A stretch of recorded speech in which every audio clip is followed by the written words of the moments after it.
We are joined this morning with Dino, Garner, and Liz Fetter. How are you both doing this morning? Oh, wonderful. Thanks for having us. Absolutely. Now, you two kind of co-authors of a book that's coming out here fairly shortly, Pulitzer Prize nominated. Tell us a little bit about yourselves, about this book, and kind of the special meaning towards Veterans Day today. Well, first, we wouldn't be here if it weren't for Liz. About 3 years ago, I had sent her a manuscript similar to this, but entirely different. First thing she said was, "Dino, are you open to suggestions?"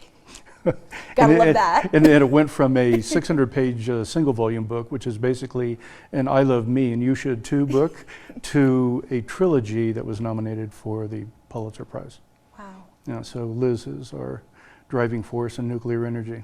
Now, tell us a little bit about your part in this. I mean, when you were first reading those 600 pages, what was going through your mind? Well, I saw a lot of potential, and it was really fascinating to read about Dino's background and how he had come to love fighter pilots and all of that. And I was moved. I wanted to become a part of the project and said, okay, I'm in. And we went from there. Now, Dino, tell us a little bit about your background, about why you kind of were drawn to aerospace and these fighter planes. Well, I grew up my first 12 years in Europe. My dad was a fighter pilot, Air Force, and a Vietnam veteran, highly decorated. Growing up in the atmosphere, you can't help but be bitten by the bug.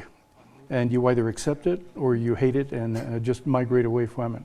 Me, I embraced it completely.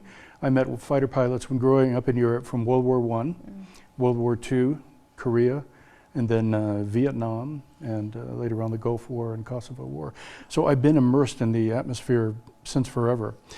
About 35 years ago, I did my first book was at Top Gun, so I got to fly at the U.S. Navy Fighter Weapons School and for a week, and then another week aboard an aircraft carrier. So it's been a whirlwind there. But that's also when I was a scientist as well. So I would take off from wherever I was, University of Southern California or Duke Medical Center, and go off and hang out with people I absolutely loved and doing something that I'm absolutely passionate about.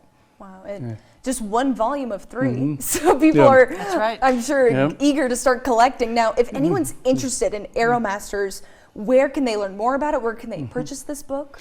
Right now we're selling it from pre-order from our website, frontierInsightsLLC.com, and we're offering it at 20% discount, and we'll be selling it from Amazon later on as well.